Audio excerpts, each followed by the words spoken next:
Boa noite, igreja. Graças e paz. Tudo bem com vocês?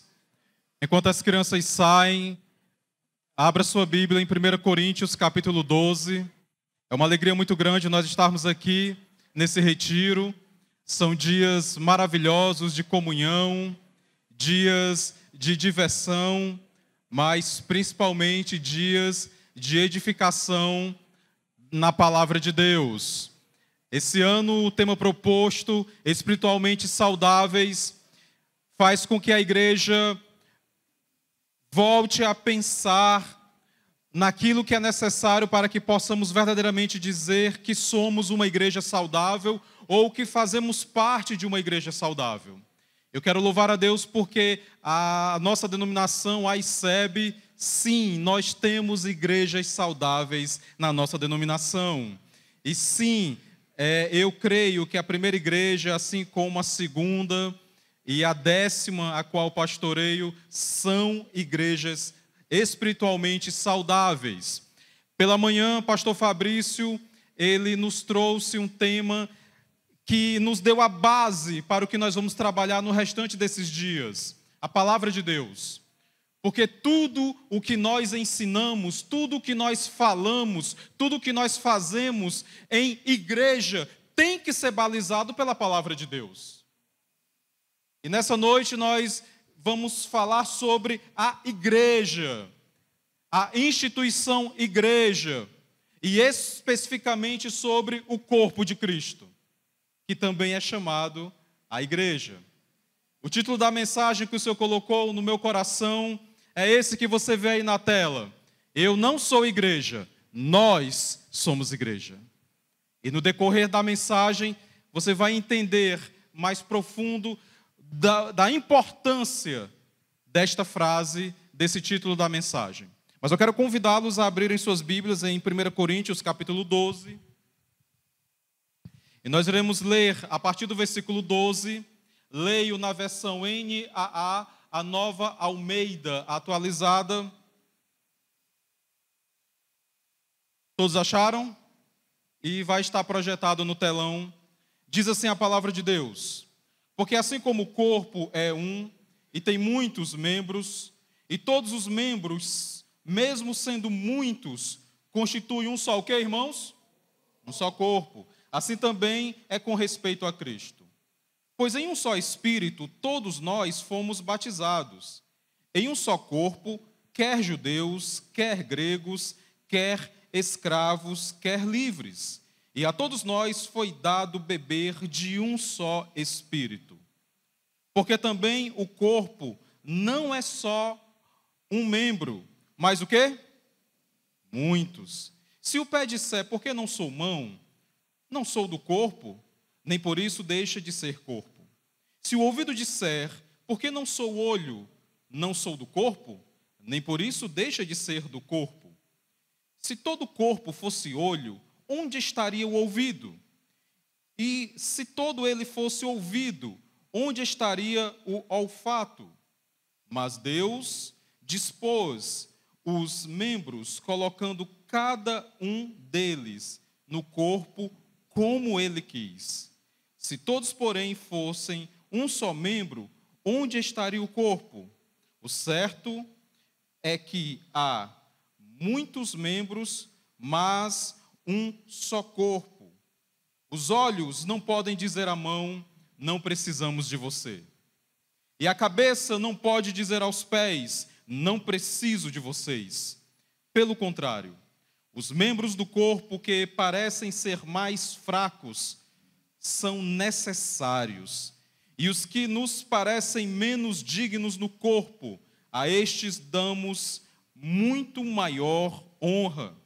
Também os que em nós não são decorosos, revestidos de especial honra, ao passo que aos nossos membros nobres não tem necessidade disso.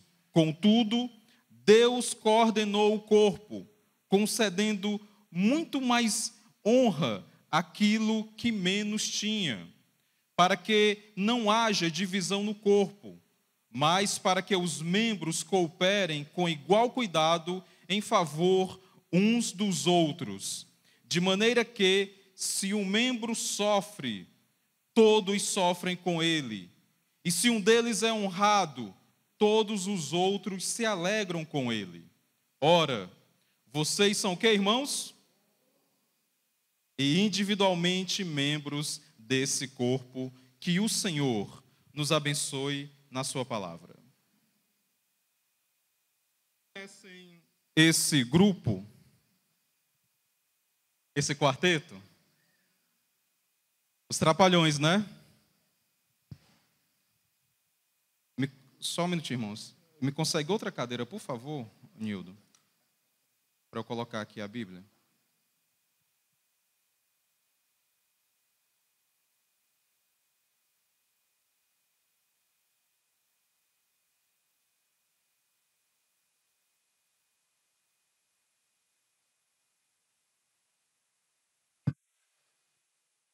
Obrigado, Nildo. Irmãos, os Trapalhões foi um grupo que surgiu em 1966, na TV Excelsior. Eles passaram pela TV Record e é interessante que lá eles mudaram o nome. Deixaram de se chamar os Adoráveis Trapalhões e se chamaram os Insociáveis.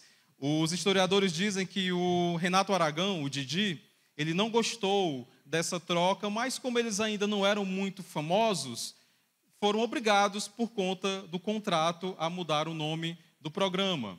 Mas quando mudaram da Record para a TV Tupi, em 1974, ele trouxe novamente o nome Os Trapalhões, e aí foi consolidado. Apenas 10 anos, mais de 10 anos depois da sua fundação e com várias formações, em 1977, eles chegaram à TV Globo. E ali foram até 1995, creio eu, que o maior programa humorístico da TV brasileira de todos os tempos. De todos os tempos. Há algumas curiosidades sobre eles. Eles estão no Guinness Book, o livro dos recordes. Eles foram o programa humorístico com maior duração na televisão, com 30 anos.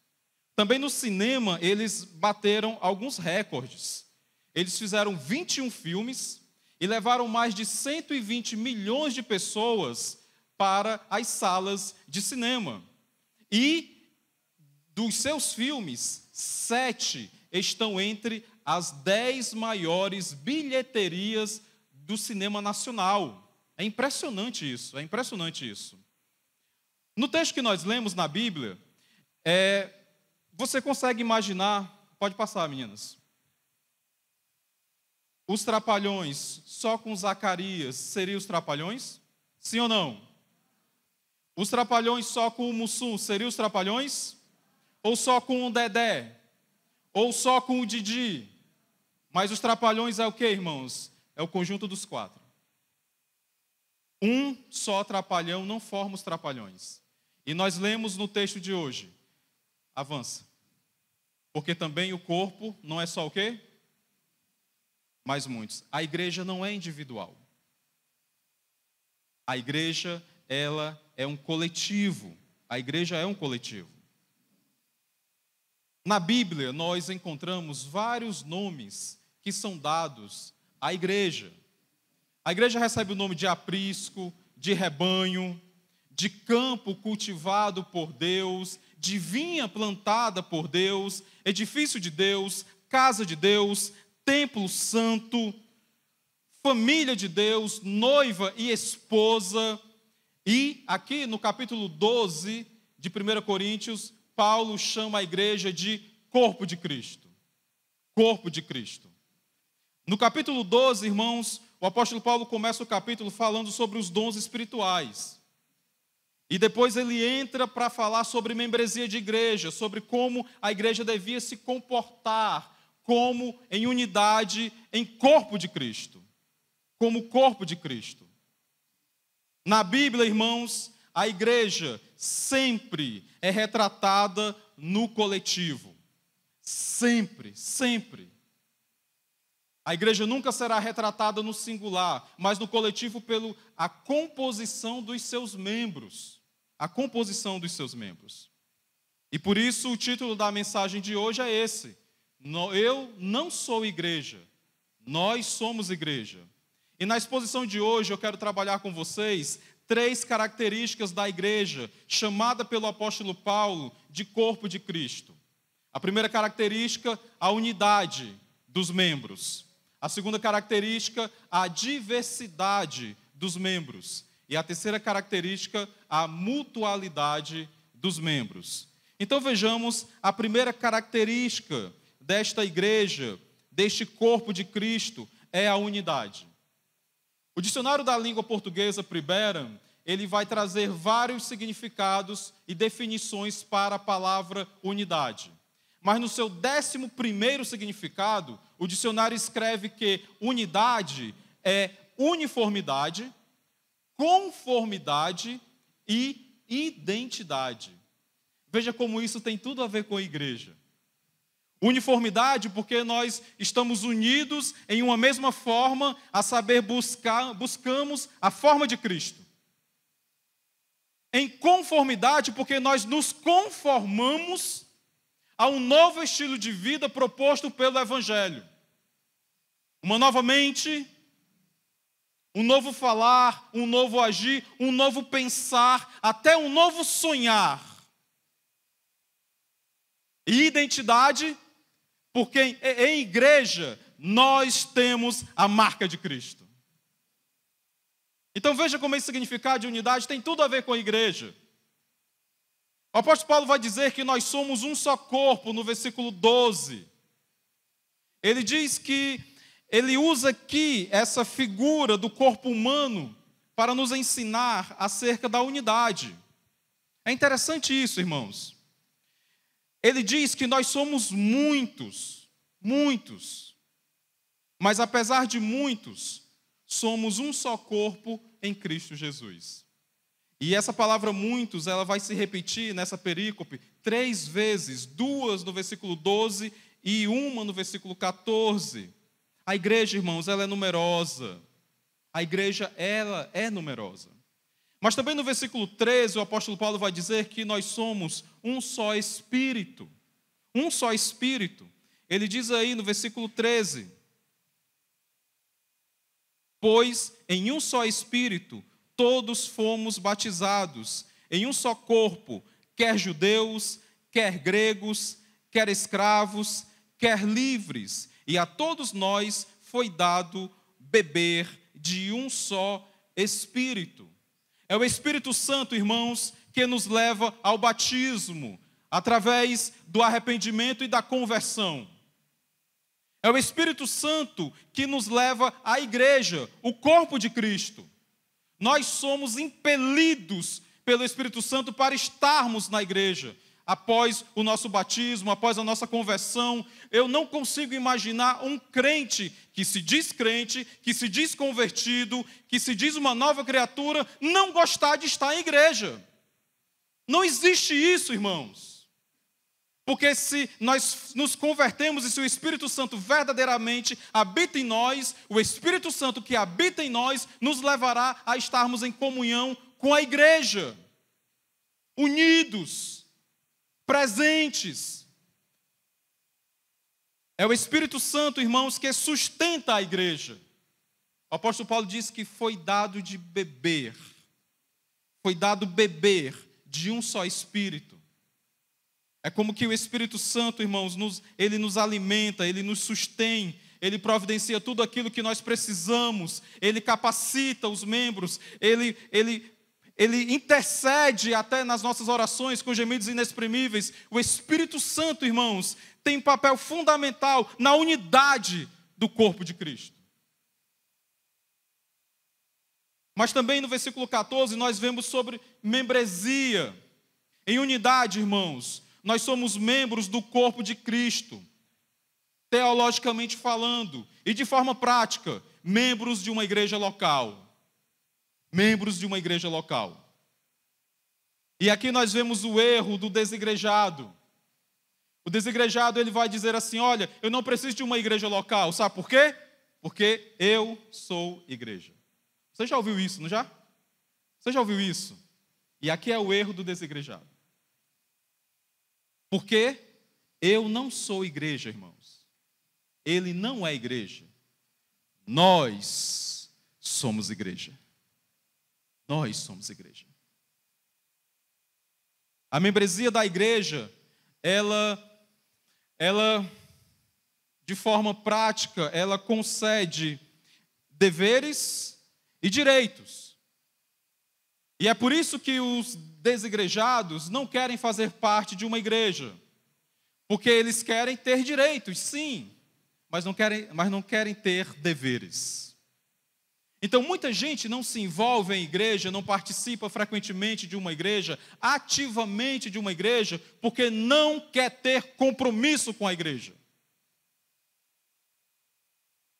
E eu não quero julgar a salvação e o coração de ninguém, mas eu desconfio muito da eleição de alguém que não quer ser membro de uma igreja local.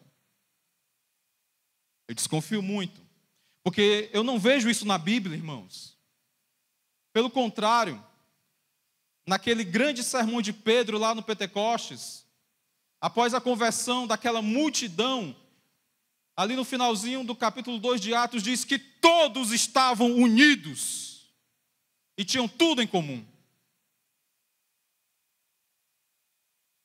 Eu não acredito muito em um crente que não quer ser membro de uma igreja local. Eu não acredito. Jonathan Lima, ele diz que quando nós fazemos parte de uma igreja local, nós formamos uma aliança, nós temos a confirmação desta igreja, do nosso chamado, da nossa vocação, nós temos uma supervisão e nós temos também um compromisso que nós assumimos de fazer parte desta igreja, de servir esta igreja. Mark Dever, grande autor,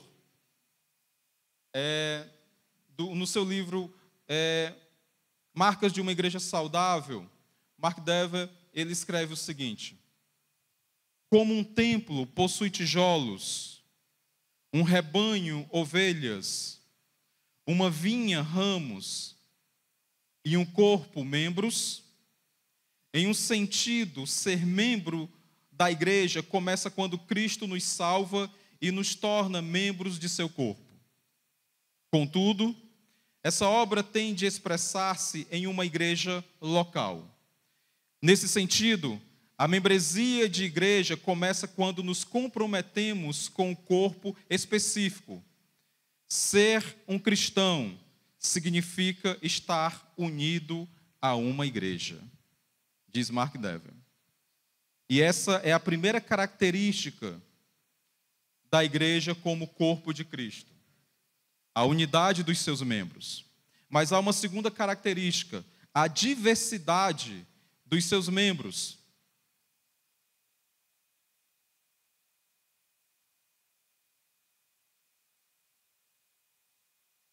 E de novo eu recorro ao dicionário Primera da língua portuguesa, e ele vai dizer que diversidade é a qualidade de diverso. Ele vai dizer que diversidade é variedade, é multiplicidade. Multiplicidade. Existe uma diversidade na igreja, irmãos. E essa diversidade na igreja é obra do Espírito Santo. É obra do Espírito Santo. Versículo 13. Olha o que é que diz aí o versículo 13. O versículo 13 diz que nós fomos batizados todos. Veja, ele não faz distinção. Todos nós fomos batizados em um só corpo, quer judeus, quer gregos, quer escravos, quer livres. Olha a diversidade dos membros que o Espírito Santo leva à igreja. A diversidade na igreja, irmãos, certamente é obra do Espírito Santo. Mas também a diversidade na igreja, ela deriva da soberania de Deus. A diversidade na igreja deriva da soberania de Deus. Veja o que aqui diz o versículo 18 do texto. O versículo 18 do texto vai dizer que mais Deus dispôs os membros, colocando cada um deles no corpo, como Ele quis. Então veja, hoje você está aqui, hoje você é membro de uma igreja local, membro da primeira igreja, membro da segunda igreja, membro da 10ª igreja, ou você que nos visita de outra igreja, você que é membro da sua igreja. O texto bíblico que nós lemos diz que foi Deus quem te colocou aí. O texto que nós lemos diz que Deus colocou como Ele quis. Soberania. Você não está nesta igreja porque você quer, porque você acha melhor, porque você gosta do irmão A, do irmão B, do pastor A, do pastor B. Você está nesta igreja porque soberanamente Deus está no controle da tua vida. Deus está no controle das tuas decisões. Deus é soberano, Ele reina e sempre reinará. A diversidade na igreja, ela é composta por pessoas diferentes e não por pecados diferentes. E aqui é o erro das igrejas inclusivas. Essas igrejas modernas não acolhem pecadores arrependidos, mas acolhem pecadores que querem continuar na prática do pecado. Não há uma diversidade de santos, mas há uma diversidade de pecados, aceitos por suas lideranças e por sua membresia composta. Mas a igreja, irmãos, ela é santa. A igreja, ela é pura. A igreja é a noiva do Cordeiro. E ela tem que se apresentar diante do seu noivo imaculada. É por isso que a palavra vai dizer que sem santidade, ninguém, irmãos, ninguém verá a Deus. Verá a Deus. Mas também sobre diversidade. A diversidade na igreja faz com que o corpo funcione melhor, se desenvolva e multiplique. É porque nós somos diferentes, irmãos. É porque o Espírito Santo nos capacita e nos habilita com variedade de dons, que a igreja cresce, que a igreja prospera, que a igreja avança e que a igreja triunfa. É porque nós somos diferentes. Nós não somos iguais, fazemos as mesmas coisas, pensamos as mesmas coisas. Não, nós somos diferentes, nós pensamos diferentes, mas estamos unidos em Cristo. Está tudo certo você pensar diferente. Está tudo certo você ter ideias diferentes. Está tudo certo você ter até uma opinião diferente em algum ponto teológico. Está tudo certo, porque o que nos une é maior do que as nossas diferenças. O que nos uniu foi o sangue de Cristo derramado na cruz do Calvário. Foi esse sangue precioso que nos uniu. Então, quando você encontrar uma pessoa diferente, quando você tiver que trabalhar, que servir com uma pessoa diferente, e eu vou já falar um pouco mais sobre isso, não despreze. Não despreze. Porque é nessa diversidade que a igreja funciona melhor. É nessa diversidade que a igreja se desenvolve. É nessa diversidade que a igreja multiplica. Multiplica. Bruce Winter, né? Comentando acerca disso aqui, ele vai dizer o seguinte: não é possível declarar independência do corpo de cristãos simplesmente porque algumas pessoas estão particularmente descontentes com os dons dados pelo Espírito soberano, ou com os dons dos outros. Todos os cristãos são parte de um corpo. E foi Deus quem providenciou essa diversidade. Essa diversidade. Essa é a segunda característica de uma igreja como corpo de Cristo, a diversidade dos seus membros. E agora nós veremos a terceira característica, a mutualidade dos membros desta igreja. O dicionário vai dizer que mutualidade é reciprocidade e troca. Também, ele vai dizer que é um tipo de associação assente dos princípios de ajuda recíproca entre os seus membros e de contribuição coletiva para benefício de cada um dos seus membros. Parece quase uma boa definição de igreja, né? Isso aqui, né? É interessante isso aqui. Amados irmãos, todos os membros precisam uns dos outros. Isso é mutualidade. É o que o versículo 21 vai dizer. É o que o versículo 21 vai dizer.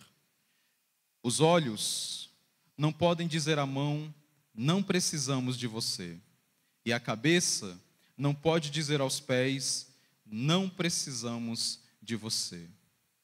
Nós somos diferentes, nós temos funções diferentes, mas nenhum membro é autossuficiente. Nós somos dependentes uns dos outros e, principalmente, nós somos dependentes de Cristo. Nós somos dependentes de Cristo. Nós devemos servir, irmãos, uns aos outros e trabalhar para o bem do corpo, a saber, a igreja. Também, irmãos, sobre essa mutualidade, todos os membros são importantes ao corpo. Todos, sem exceção, são importantes. Olha o que é que diz o versículo 22. O versículo 22 vai dizer que, pelo contrário, os membros do corpo que parecem ser mais fracos, eles são o quê? Necessários. Olha que coisa interessante. São necessários. E os que nos parecem menos dignos no corpo, a estes damos muito maior honra. Também os que em nós não são decorosos, revestimos de especial honra. Revestimos de especial honra. Amados irmãos, preste muita atenção nesta frase. Na igreja, ninguém é insubstituível. Mas também ninguém é descartável. Então, deixa eu trabalhar com vocês em partes. Primeiro, ninguém é insubstituível. Se você hoje lidera um departamento, se você hoje tem um cargo na diretoria da sua igreja, se você hoje prega na sua igreja, se você hoje pastoreia uma igreja, se você sair desta igreja, deixa eu dar uma notícia para você, não sei se você já sabe, a igreja não vai acabar com a sua ausência, viu? Não vai. Eu ouvi um glória a Deus, louvado seja Deus por isso. A igreja não vai acabar. A igreja sempre existiu antes de você nascer e existirá depois que você morrer, até a volta de Cristo. Até a volta de Cristo. Então não pense, o meu pastor em Fortaleza, ele gostava de usar uma expressão, ele falava assim, não pense que você é o bam, bam, bam. Ele gostava de falar isso. Era muito engraçado. Então não pense que você é o tal ou a tal. Não pense que só você sabe fazer o que você faz. Talvez você faça o que você faz com excelência. Mas Deus tem o poder para capacitar um inato a fazer aquilo que você faz melhor ainda. Então, calce as sandálias da humildade, porque na igreja ninguém é insubstituível. Porém, também na igreja ninguém é descartável. Nós acabamos de ler. Os mais fracos, nós precisamos dos fracos.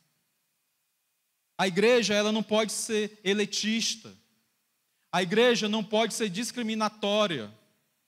A igreja não pode ser um grupinho de pessoas, ou, para usar um termo popular, uma panelinha fechada de pessoas, que nesse grupinho só entra quem eu quero, quem eu gosto. Isso não é igreja. Isso não é igreja. Mas na igreja, irmãos, ninguém é descartável. Todos, o mais humilde, o mais simples, eles são importantes para o corpo de Cristo, irmãos. E como muitas vezes nós somos arrogantes, irmãos, prepotentes, orgulhosos, e muitas vezes nós desprezamos algumas pessoas humildes na nossa igreja. Como muitas vezes nós descartamos pessoas porque não sabem falar bem, porque não conjugam um verbo corretamente, porque não se vestem adequadamente, porque não tem, irmãos. Porque não tem. E às vezes nós esquecemos de que o nosso Cristo não tinha onde reclinar a cabeça. Às vezes nós esquecemos que Ele, o Cristo, chamou para ser os seus apóstolos, homens simples, rudes, pescadores. Chamou grandes mentes, sim, o apóstolo Paulo, Lucas, pessoas cultas, sim, e os pais da igreja, grandes teólogos ainda hoje, pessoas com uma capacidade absurda, sim, mas também nesta igreja, neste corpo, há membros humildes, e nós não podemos descartá-los, meus irmãos. Não podemos. Não podemos. Digo para você, meu irmão, que muitas vezes se sentiu preterido, que alguma vez você se sentiu encostado, que alguma vez você se sentiu deixado para trás. Você é importante para a igreja de Cristo. Você é importante. Sobre a mutualidade ainda. É Deus, irmãos, que coordena e honra os membros mais fracos. É o que diz o versículo 24. O versículo 24 vai dizer que, ao passo que os nossos membros nobres não têm necessidade disso, contudo Deus coordena o corpo, concedendo muito mais honra àquilo que menos tinha. Então veja, quando um membro ele é desonrado, quando ele é esquecido, quando ele é menosprezado na igreja, sabe o que é que Deus faz? Diz o texto que nós acabamos de ler. Deus lhe concede muito mais honra. Muito mais honra. Sabe por que isso acontece, irmãos? Porque não sou eu, o pastor Alex, que estou no controle da igreja. Quem está no controle da igreja é Cristo Jesus, o cabeça da igreja. Quem está no controle da igreja não é nenhuma diretoria, é Cristo Jesus. Quem está no controle da igreja não são membros fundadores da igreja, é Cristo Jesus. Quem está no controle da igreja não é o maior dizimista, não. Quem está no controle da igreja é Cristo Jesus. E é Ele que coordena, é Ele que dá honra, é Ele que levanta, é Ele que derruba, é Ele que põe, é Ele que tira, é Ele que faz tudo, porque Deus está no controle da sua igreja, irmãos, e sempre estará, sempre estará. Por sua santa soberania, Deus coordena a igreja de Cristo. Deus honra aqueles que não são honrados. Por fim, Deus espera um comportamento de nós, irmãos. Um comportamento mais elevado. É o que os versículos seguintes vão dizer. Deus espera de nós, no versículo 25, uma cooperação e não uma divisão. Uma cooperação e não uma divisão. Olha o que diz o versículo 25.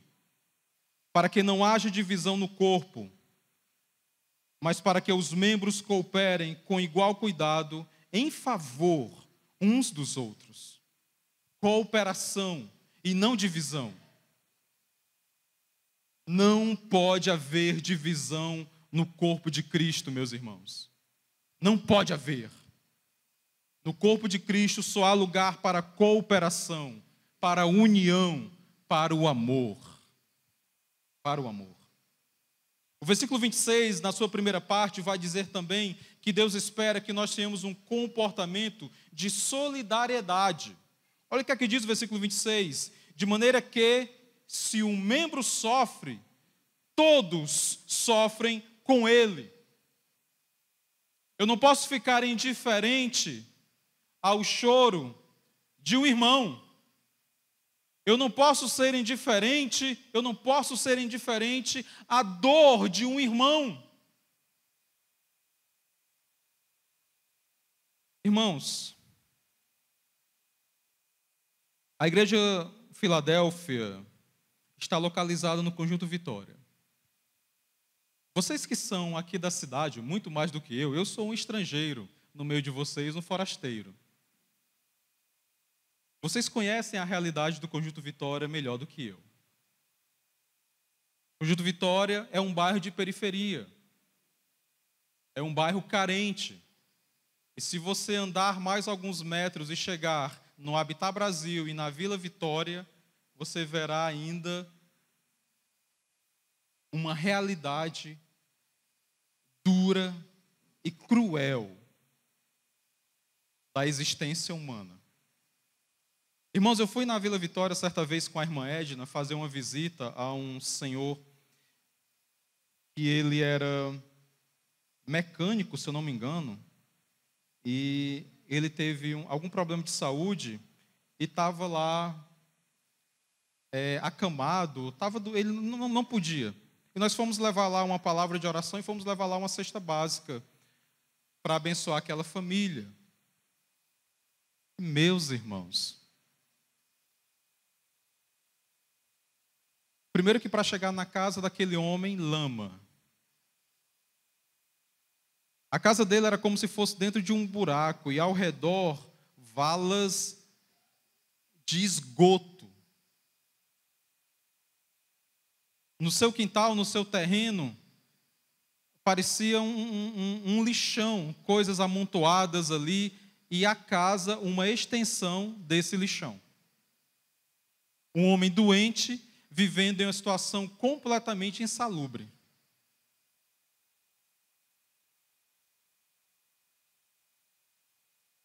E quando você olha uma realidade dessa, irmãos,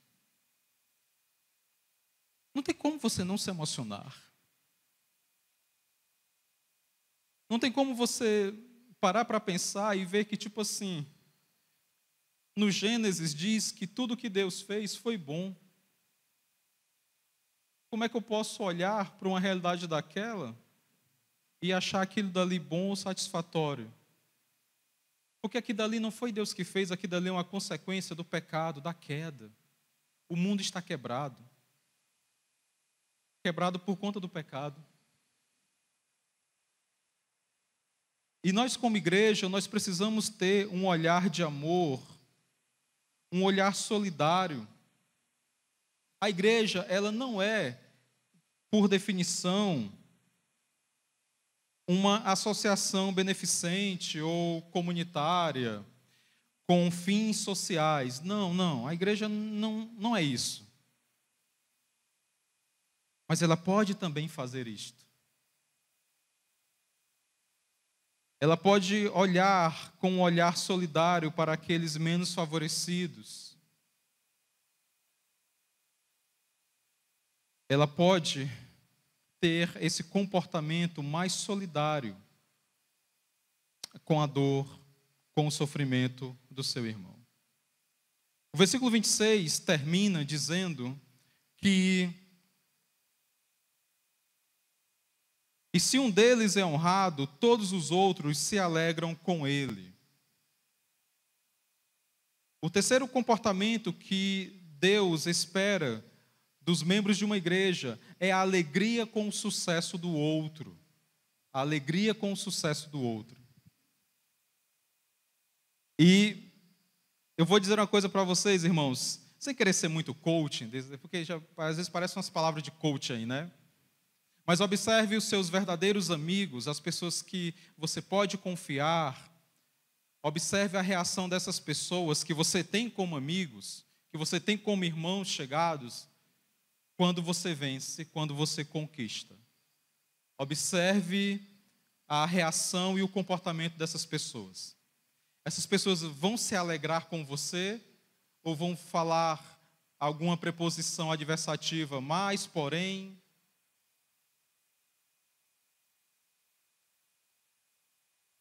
Entenderam aqui? Quando um de nós vence, irmãos, nós temos que nos alegrar. Nós temos que celebrar.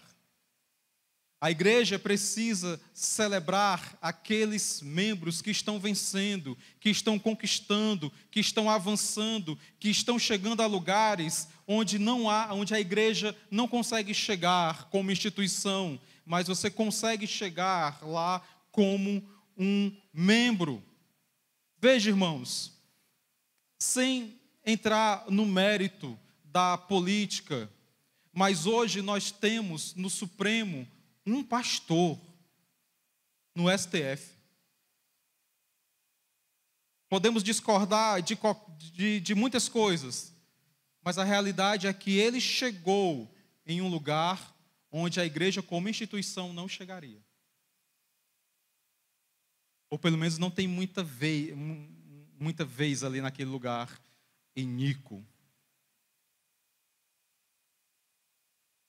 Então, quando essas pessoas conseguem sucesso, quando os membros conseguem conquistas, avançam nas suas carreiras, nós não devemos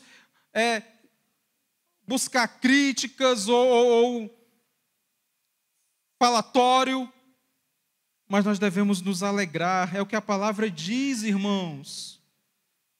Quando um deles é honrado, todos os outros se alegram com ele. Se alegram com ele. Deus espera um comportamento mais elevado. Isso é maturidade, irmãos. Mas por que que nós nos comportamos diferente disso aqui? Porque ainda agimos, como o apóstolo Paulo vai dizer, como crianças, imaturos. E muitas vezes os problemas que um pastor tem que resolver na igreja, a diretoria tem que se reunir para deliberar sobre determinado assunto. Quando não é pecado, a maioria das vezes, irmãos, é imaturidade dos membros. Mess McConnell, no seu livro A Igreja é Essencial, ele vai dizer o seguinte: ameis uns aos outros. Essa tem que ser a marca principal de um membro de igreja comprometido. A igreja local é o único lugar onde podemos mostrar amor comprometido uns aos outros. É na igreja local que o nosso amor um para com os outros se torna aparente ao mundo. Hoje, irmãos, nós vimos essas 3 características da igreja chamada pelo apóstolo Paulo de corpo de Cristo. Nós vimos a unidade da igreja, nós vimos a diversidade dos seus membros e nós vimos a importância da mutualidade, da cooperação que deve haver, dessa reciprocidade entre os membros da igreja. E eu quero concluir com a frase do Hernán Dias Lopes. Ele diz o seguinte: somos uma unidade, somos um só corpo, uma só família, um só rebanho, uma só igreja. Para finalizar, as aplicações.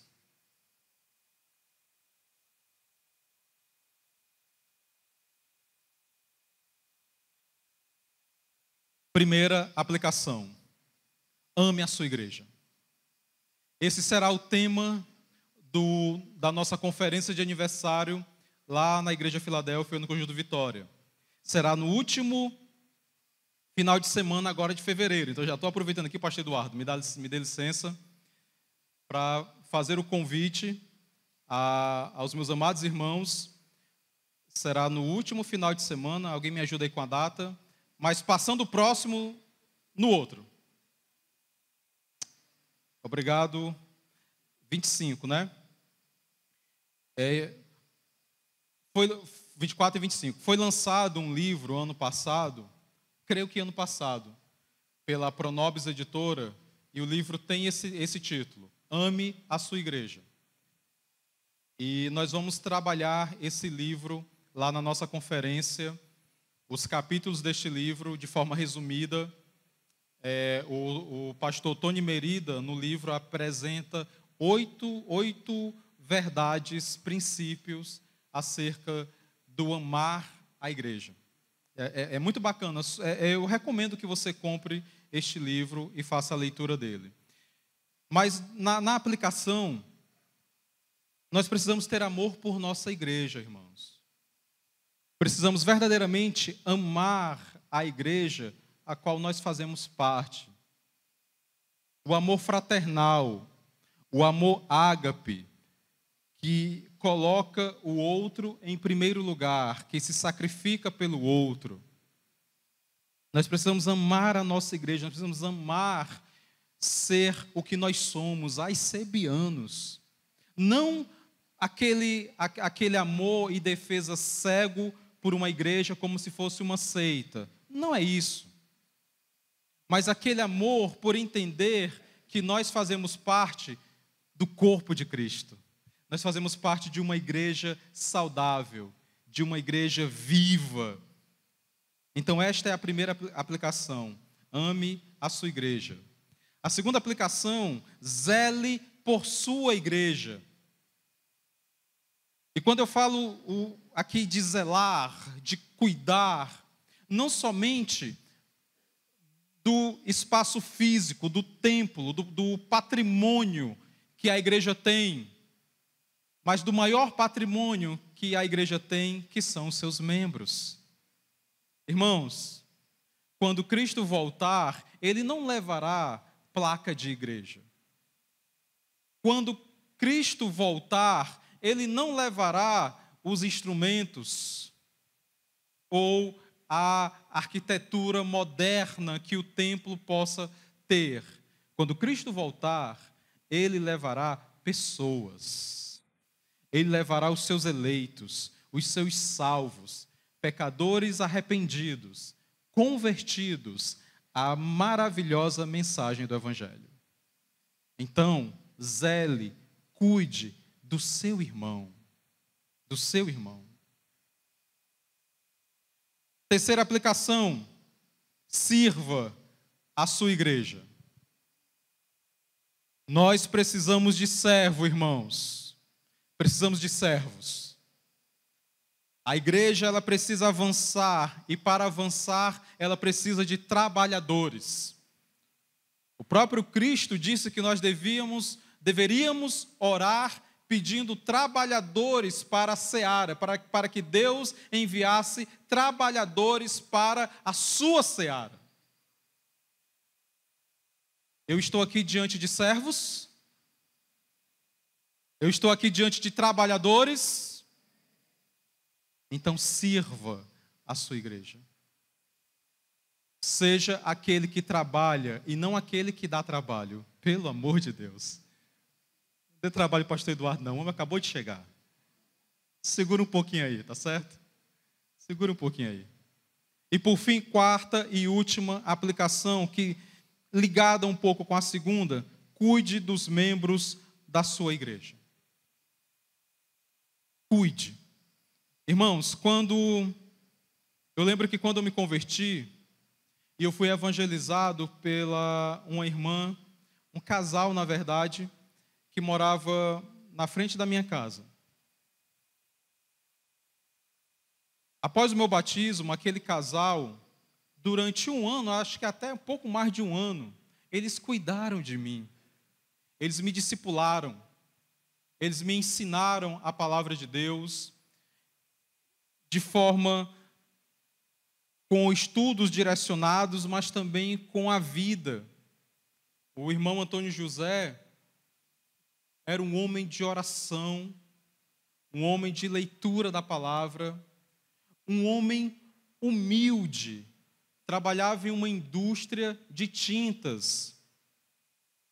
Um homem simples, irmãos, simples, humilde demais.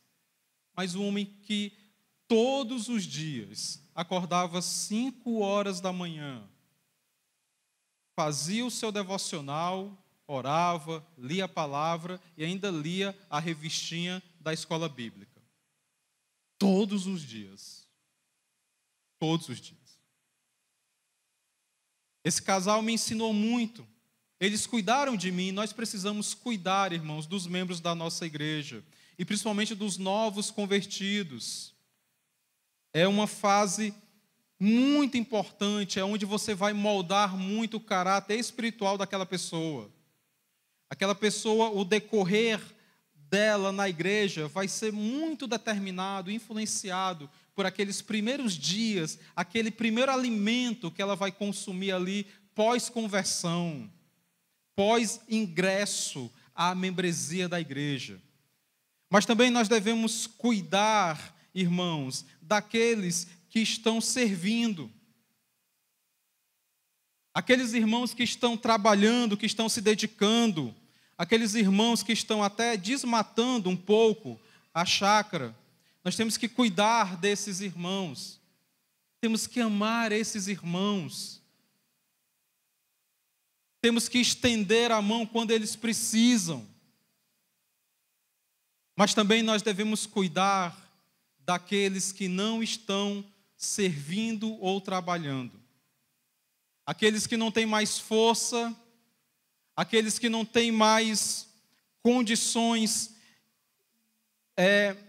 de forma com relação à sua saúde, por alguma limitação que a vida, a idade ocasionou, nós precisamos cuidar. Não é porque que agora eles não estão mais contribuindo com a força do seu braço que serão esquecidos. Não. Precisam ser cuidados, precisam ser amados também. E por fim, nós precisamos cuidar dos nossos pastores. Precisamos cuidar dos nossos pastores. Nós, irmãos, como pastores, eu peço licença aos meus colegas para falar em nome desse ministério como pastor. Nós somos homens iguais a vocês. Pecadores alcançados pela graça de Deus. Falíveis. Tentados. Humanos. Nós erramos também. Nós erramos também. E nós cuidamos, irmãos, de todo tipo e toda espécie de problema que aparece na igreja, nós temos que cuidar. Nós temos que orar, nós temos que amar. Então eu faço um pedido aos meus amados irmãos, à amada igreja. Cuidem de nós. Cuidem de nós, como nós cuidamos de vocês. Porque também nós precisamos desse amor. Nós precisamos dessa reciprocidade. Nós precisamos uns dos outros. Que o Senhor nos abençoe na sua palavra.